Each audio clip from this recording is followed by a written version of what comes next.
Hello and welcome back. Last video हमने physics का chapter number 10 gravitation को start कर दिया था। उसका हमने पढ़ लिया था कि ग्रेविटेशन लॉ ऑफ जो यूनिवर्सल लॉ ऑफ ग्रेविटेशन है, कांस्टेंट है, ग्रेविटेशन कांस्टेंट है, जी की जो वैल्यू है वो क्या होती है, कैसे होती है। हम अर्थ पर रहते हैं, अर्थ पर चलते हैं, मूव करते हैं, उसके बाद रीजन क्या है तो हमने पढ़ लिया था कि वो ग्रेविटेशन की वजह से हो पाता है हमारा, क्योंकि ग्रेविटेशन जो होता है हमें एक अर्थ जो हमारे लिए एक अट्रैक्टिव फोर्स लगाती है, जिसकी वजह से हम उस चीज को हम यहाँ पे अर्थ पर हम इजिली मूव कर सकते हैं, हम अर्थ पर इजिली अपने लाइफ को, ठीक है ना। तो हम लास्ट में हमने फ्री फॉल तक पढ़ लिया था। फ्री फॉल क्या होता है, फॉल करता है जो भी ऑब्जेक्ट को है वो फ्री फॉल मतलब ऊपर से नीचे फ्रीली गिरता है, तो उसको हम बोलते हैं फ्री फॉल, ठीक है ना। फ्री फॉल क्या होता है, कैसे होता है, इसको मैं आगे पढ़ना था। लास्ट वीडियो में हमने फ्री फॉल के बारे में आपको थोड़ा सा बता दिया था कि फ्री फॉल कैसे होता है, उसमें एक्सीलरेशन का जो था वो हमने बता दिया था। फिर से अपन स्टार्ट कर देते हैं, फ्री फॉल क्या होता है। ओके सॉरी, फ्री फॉल क्या होता है, जैसे मान लो ये मैंने आपको उस वीडियो में बता दिया, ये एक पेन है, सपोज एक पेन है, दिख रहा है आपको, ये पेन है, सपोज ये पेन आपका,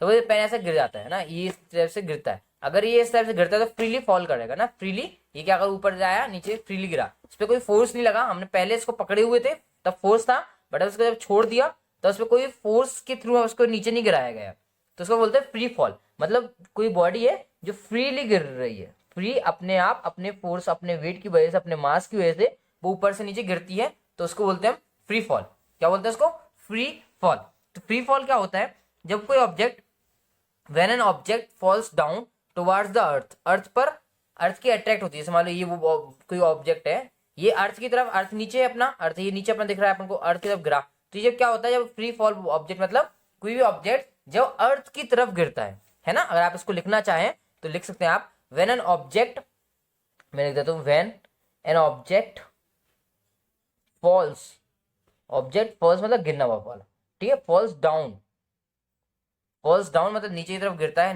नीचे कहाँ, falls down towards the earth, earth की तरफ, टुवर्ड्स द अर्थ। जब अर्थ उसको अट्रैक्ट करती है, जब वो फ्रीली गिरता है तो अर्थ क्या करती है, उसको अपनी तरफ अट्रैक्ट कर लेती है, एक फोर्स के थ्रू अर्थ क्या करता है, उसको अपने अट्रैक्ट करता है, ठीक है ना। अब वो अर्थ के पास तो गिर रहा है, बट किस फोर्स से गिर रहा है, ऐसा कौन सा फोर्स लग रहा है उस पर जिसकी वजह से वो अर्थ के पास से रहा था, तो लिखेंगे टुवर्ड्स द अर्थ अंडर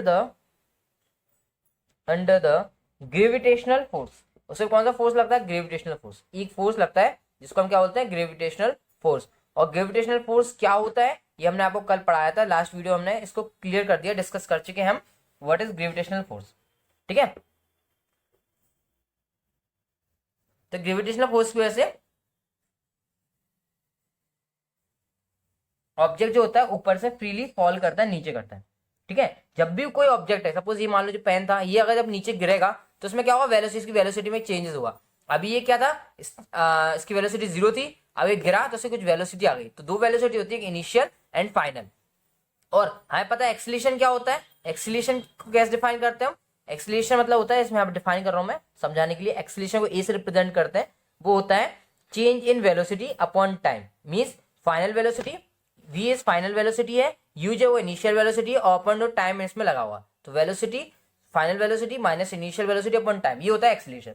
तो जब भी एक ऑब्जेक्ट फ्रीली अर्थ की तरफ गिरता है ना, किस फोर्स की वजह से, ग्रेविटेशनल फोर्स की वजह से, तो उस ऑब्जेक्ट में एक एक्सीलरेशन आ जाता है। जैसे मैं एग्जांपल ये पेन का लिया था मैंने, ये पेन है, ये पेन ऊपर से नीचे गिरा, तो उसमें क्या होगा, कुछ टाइम के लिए जब नीचे गिरा तो उसमें क्या होगा, एक्सीलरेशन आ गया। क्यों, अभी ये रेस्ट कंडीशन में था, अभी ये क्या है, रेस्ट कंडीशन में, और जैसे ही जिसको हम छोड़ेंगे तो नीचे गिरेगा, तो उसकी कुछ वेलोसिटी आ जाती है, इसके अंदर क्या आती है, इसमें वेलोसिटी आ जाता है, तो उसकी वजह से क्या होता है, उस ऑब्जेक्ट में एक्सीलरेशन आ जाता है। ओके, अब ये जो एक्सीलरेशन है वो किसी के इक्वल होगा, है ना। अब हमारा जो फॉर्मूला होता है, देखो, जब भी कोई ऑब्जेक्ट, न्यूटन का सेकंड लॉ ऑफ मोशन पढ़ा होगा आपने, जब भी कोई ऑब्जेक्ट है, जब वो एक्सीलरेशन करता है तो उस पर एक फोर्स लगता है, और जो फोर्स जो होता है वो इक्वल टू होता है एम।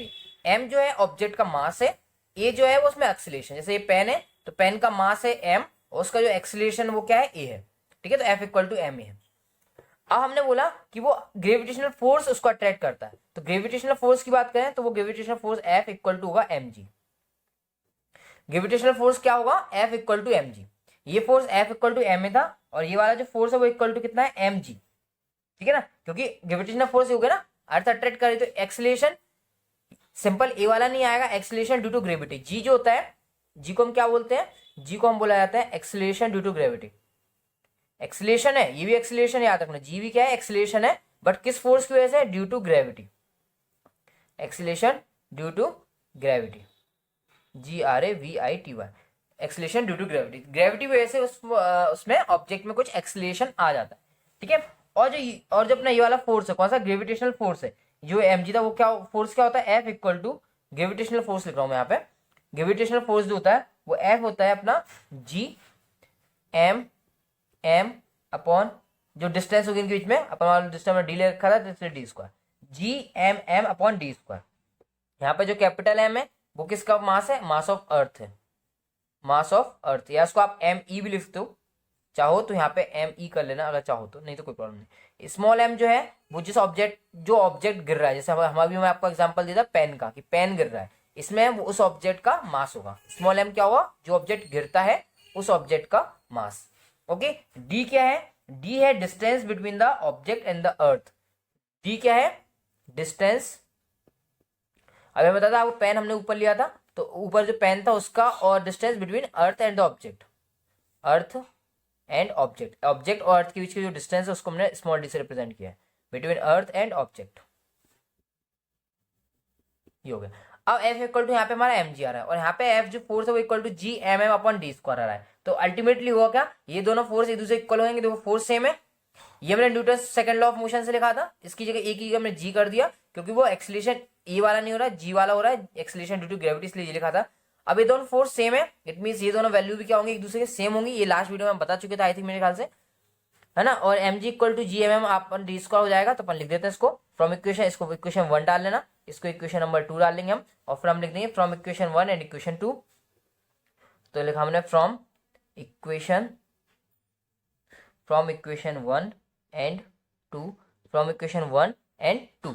एक और दो इक्वेशन है, F इक्वल टू mg था, तो mg equal to GMM upon D square.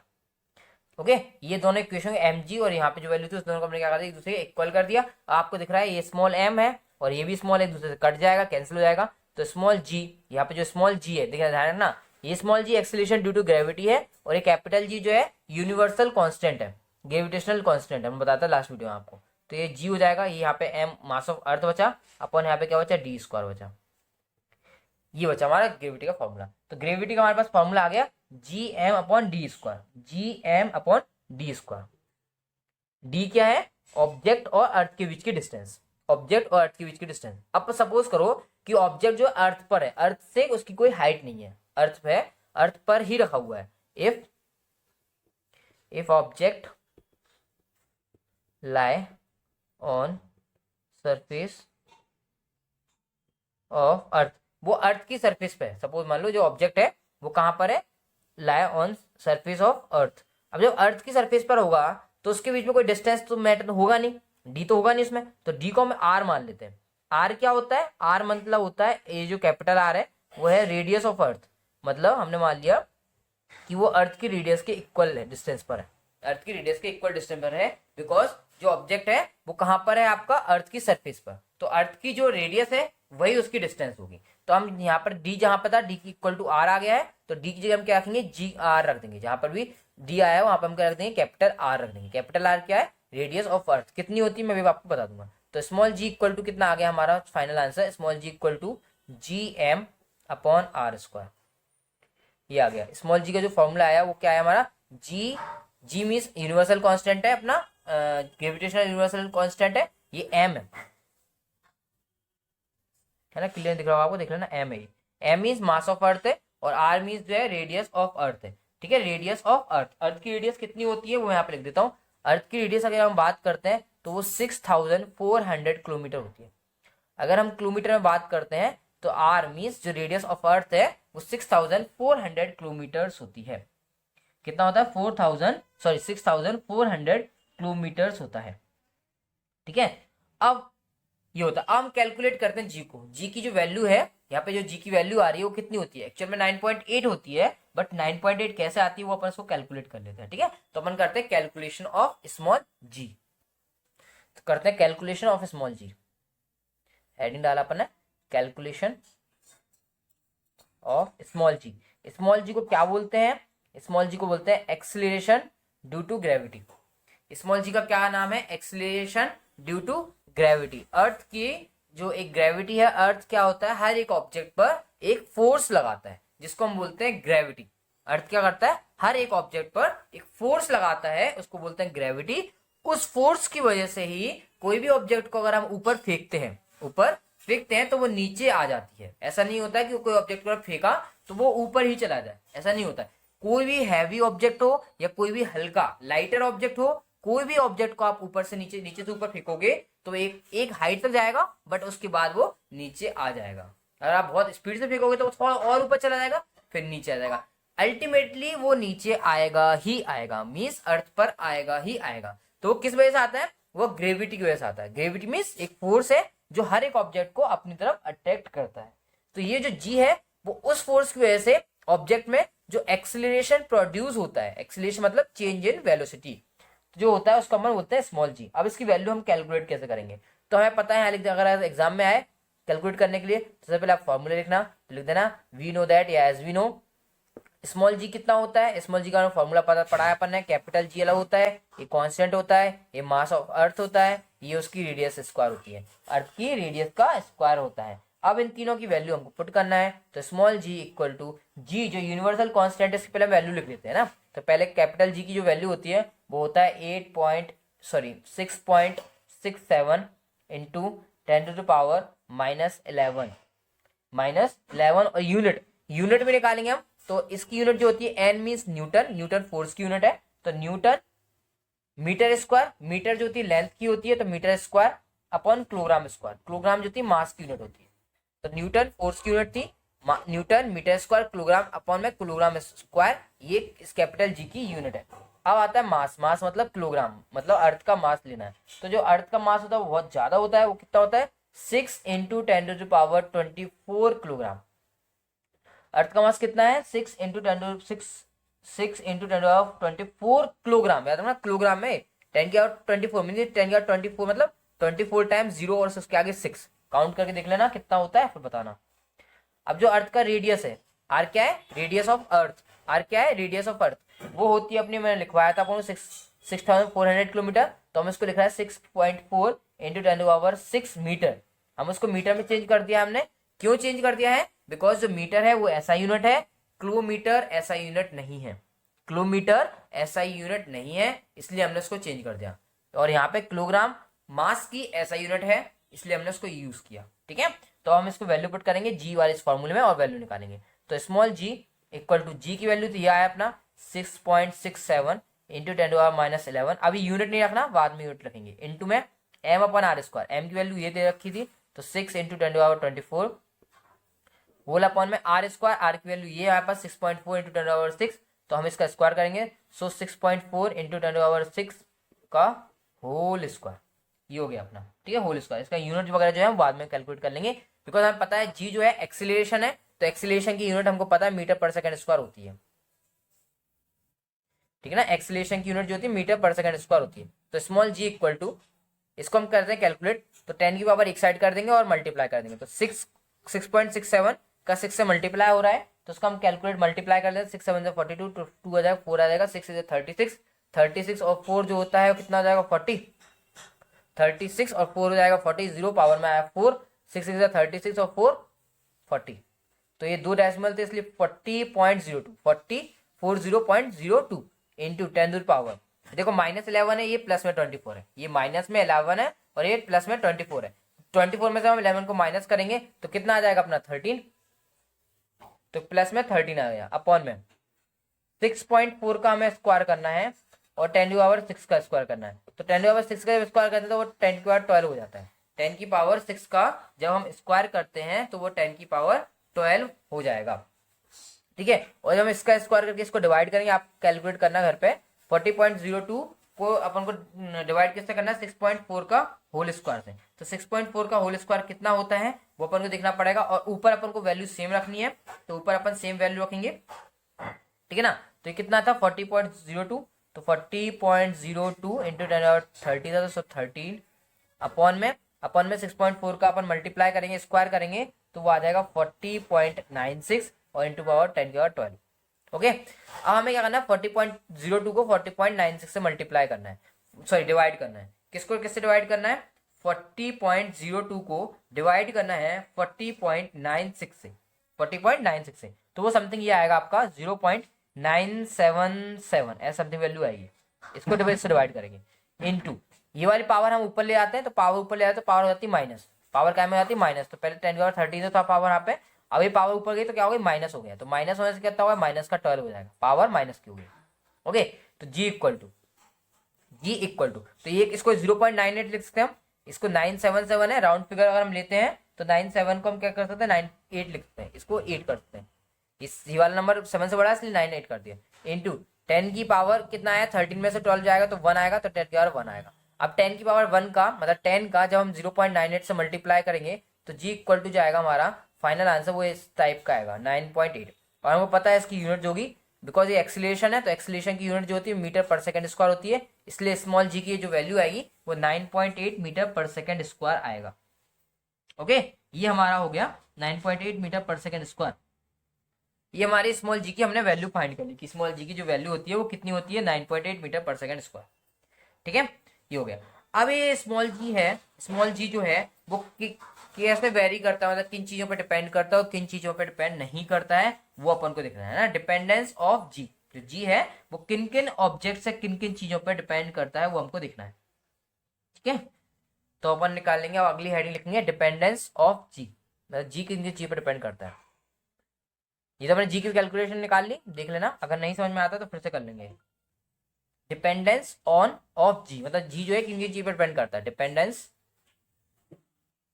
क्या लिखा है, डिपेंडेंस ऑफ जी, मतलब जो जी है वो किन किन ऑब्जेक्ट से किन किन वैल्यूज पर डिपेंड करता है। सबसे पहली बात फॉर्मूला देखना पड़ेगा अपन, जी का क्या करना है, अगर हमें डिपेंड करना है तो फॉर्मूला देखना पड़ेगा। जी का फॉर्मूला ये अपना स्मॉल जी का वैल्यू निकालना है, जो क्या है capital G capital M upon d square, मतलब अर्थ के मास पे डिपेंड करता है और ऑब्जेक्ट और अर्थ के बीच की डिस्टेंस पर डिपेंड करता है। डी हमें बताया था ना, डी हमने लिखा था distance between earth and object, तो जो जी है स्मॉल जी वो डिस्टेंस पे डिपेंड करता है, किनके बीच की डिस्टेंस, अर्थ और ऑब्जेक्ट के बीच की डिस्टेंस पे डिपेंड करता है। एक बात, दूसरी बात एम पे भी देखो आ रहा है, तो मास ऑफ अर्थ जो कांस्टेंट है उस पर भी डिपेंड करता है, तो मास ऑफ अर्थ तो चेंज हो नहीं सकता, बट हम ऑब्जेक्ट की डिस्टेंस को ऊपर नीचे तो कर सकते हैं ना। अब मान लो ये कम डिस्टेंस, अब ये डिस्टेंस ज्यादा हो गई और मान लो और ऊपर ले जाए तो और डिस्टेंस बढ़ जाएगी, तो डिस्टेंस को हम चेंज कर सकते हैं, इसलिए वो हमारा ग्रेविटी जो है वो चेंज हो जाएगा। इट मीन्स ये जो ग्रेविटी की वैल्यू है 9.8, कहीं कहीं आपकी वैल्यू कभी कोई ऐसा लिखा होगा 10 कि जी की वैल्यू आप 10 लेके कैलकुलेट करो, है ना, तो अलग अलग वैल्यू लिखा ना, कभी 9.8 है कहीं 10 दे रहा है, इसका मतलब जो जी की वैल्यू है वो कांस्टेंट नहीं होती है। इट मीन्स जो जी की वैल्यू है वो कहीं पर भी कांस्टेंट नहीं होती है, उसकी वैल्यू हमेशा वेरी करती रहती है। समझ में आया, तो जी जो है अपना यूनिवर्सल कांस्टेंट नहीं है। अब किन किन चीज पर डिपेंड करता है किन पर नहीं करता वो लिखते हैं। तो सबसे पहली बात, it does not depend, it means small G, small G क्या है, स्मॉल जी अपना acceleration due to gravity. It does not depend on, किस पे डिपेंड नहीं करता, ये डिपेंड नहीं करता ऑब्जेक्ट के मास पर। देखो फॉर्मूला देखो, इसमें कहीं पे भी स्मॉल एम आ रहा है, स्मॉल एम देखो यहाँ पे आ रहा था बट यहाँ पे कट गया था, तो स्मॉल एम नहीं आ रहा ना, मतलब अपन हैवी ऑब्जेक्ट है या लाइटर ऑब्जेक्ट है, भारी है कोई ऑब्जेक्ट या हल्का है, उस पर डिपेंड नहीं करेगा। जी की वैल्यू भारी है वजनदार है बस ऑब्जेक्ट, या हल्का है ऑब्जेक्ट, उस पर मैटर नहीं करता। तो जी जो है वो डज नॉट डिपेंड ऑन, जो जी है वो किस पे डिपेंड नहीं करता अपना, does not depend on mass of object, does not depend on mass of object, लिख दें does not depend on mass of object. ठीक है, ये किस पे डिपेंड करता है दूसरा, तो ये डिस्टेंस पे डिपेंड करता है, तो लिखो it depends on the distance, किस पे डिपेंड करता है, ऑन द डिस्टेंस बिटवीन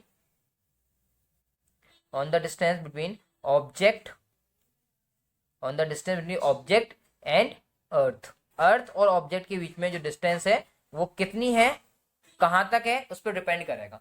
अब अर्थ के ऑब्जेक्ट से हम कैसे, मतलब अर्थ की सरफेस से ऊपर लेके जाएंगे या अर्थ की सरफेस से नीचे लेके जाते हैं, तो जी जो है वो वेरी करता है, कहीं पर 9.8 आता है, कहीं पर 9.9 आता है, कहीं पर 10 आता है, तो कैसे वेरी करता है ये सब हम नेक्स्ट वीडियो में देखेंगे। कि इक्वेटर पे कितनी वैल्यू होती है इसकी, जी की वैल्यू पोल पर कितना होता है, अर्थ के पोल पर। आपको पता होगा अर्थ का एक इक्वेटर होता है, 2 पोल्स होते हैं, है ना। तो अर्थ के एक पोल और इक्वेटर पे कैसे वेरी करता है, सी लेवल से कितना ऊपर जाने पर जी की वैल्यू कितनी चेंज होती है, या नीचे आने पर कितना चेंज होता है, ये हम नेक्स्ट वीडियो में देखेंगे। और सो आज की वीडियो में हमने क्या पढ़ा, स्टार्टिंग ऑफ द रिकैप कर लेते हैं। स्टार्टिंग जो पढ़ा अपन ने, सबसे पहले अपन ने यहां से पढ़ा फ्री फॉल, कहां गया, नहीं दिख रहा। सबसे पहले अपन ने क्या पढ़ा, फ्री फॉल पढ़ा, ये दिखा देते हैं, गया ये फ्री फॉल पढ़ा कि जब ऑब्जेक्ट जो होती है जब फ्रीली ऊपर से नीचे अपने आप गिरती है, अपने आप तो गिरेगा नहीं ऑब्वियसली, जब हम छोड़ देंगे उसको वहां से, तो ग्रेविटेशनल फोर्स, अर्थ का एक फोर्स है ग्रेविटेशनल फोर्स, जिसको हम ग्रेविटी भी बोलते हैं, जिसको हम ग्रेविटी भी बोलते हैं, उससे वो ऑब्जेक्ट हमारा नीचे आ जाएगा। तो हमें पता जब भी ऑब्जेक्ट ऊपर से नीचे गिरता है तो उसमें एक्सीलरेशन आता है, क्या आता है, एक्सीलरेशन ड्यू टू ग्रेविटी, तो F=mg होता है। अब हमने बोला उसमें एक फोर्स लगता है ग्रेविटेशनल फोर्स, और ग्रेविटेशनल फोर्स का हम फॉर्मूला पढ़ के आए थे डेरिवेशन पूरा पहले, तो वो था ये होता था। तो इसलिए हमने ये वाला फोर्स और ये वाला फोर्स एक दूसरे क्या कर दिया, इक्वल कर दिया। कैपिटल है मास अर्थ है, स्मॉल है ऑब्जेक्ट का मास है, और डी जो है ऑब्जेक्ट और अर्थ के बीच की डिस्टेंस है, ठीक है। तो हमने इन दोनों इक्वेशन सॉल्व किया, हमारा स्मॉल जी की ये वैल्यू आ गई Gm/d²। हमने बोला जब अगर ऑब्जेक्ट जो है अर्थ के सरफेस पर है तो आर और डी दोनों सेम हो जाते हैं, मतलब अर्थ की जो रेडियस है और अर्थ की जो जो डिस्टेंस है ऑब्जेक्ट और अर्थ के बीच में वो सेम हो जाती है, तो D=r आ गया। हमने D की जगह r पुट कर दिया, तो स्मॉल G=Gm/r² आ गया, ये हमारा फॉर्मूला आ गया। फिर हमने यहाँ पर G की वैल्यू को कैलकुलेट किया, तो कैलकुलेट कैसे करा हमने सबसे पहले ये फॉर्मूला लिखा, हमने बोला हमें ये फॉर्मूला हमको पता है, we know that this formula, तो ये फॉर्मूला लिखा। फिर हमने इसमें कैपिटल G की वैल्यू जो हमने पढ़ाया था वो लिख दिया, मास का अर्थ का मास कितना होता है 6 × 10⁻⁵ किलोग्राम वो लिख दिया, रेडियस कितनी होती है इतनी होती है वो लिख दिया, बस कैलकुलेशन किया। बस कैलकुलेशन करते करते करते करते finally we have small g is equal to 9.8 metre per second square. अब इसकी वैल्यू अलग अलग जगह अलग अलग वेरी करती है, कभी इसकी वैल्यू 10 होती है, कहीं 9.8 होती है, तो हमने अप्रोक्सीमेटली 10 भी लिख दिया, आपको क्वेश्चन में दिया जाता है कभी कोई 10 यूज करने के लिए। ओके, तो जी की वैल्यू जो है कांस्टेंट नहीं है, कुछ चीजों पर डिपेंड कर रही है, तो किन किन चीजों पर डिपेंड कर रही है, सबसे पहले तो वो अर्थ के किस पे डिपेंड नहीं कर रही है, तो वो ऑब्जेक्ट के मास पे डिपेंड नहीं कर रही है। मतलब कौन सा ऑब्जेक्ट है, भारी ऑब्जेक्ट है, हैवी ऑब्जेक्ट के ऊपर से नीचे पटक रहे हैं, या हल्के ऑब्जेक्ट के ऊपर से नीचे पटक रहे हैं, आइडियल केस में, है ना, वो डिपेंड नहीं करता है। दूसरा वो किस पे डिपेंड करता है, डी पर, D² लिखा था ना नीचे, D², तो वो ऑब्जेक्ट और अर्थ के बीच की डिस्टेंस पर डिपेंड करता है। ओके, सो आज की वीडियो में हमने इतना पढ़ा, फ्री फॉल क्या है, जी स्मॉल जी क्या होता है, उसकी वैल्यू हमने कैसे कैलकुलेट करा, वो किन किन चीजों पर डिपेंड करता है, कैसे डिपेंड करता है, ये अपन नेक्स्ट वीडियो में पढ़ेंगे। So thank you very much for listening.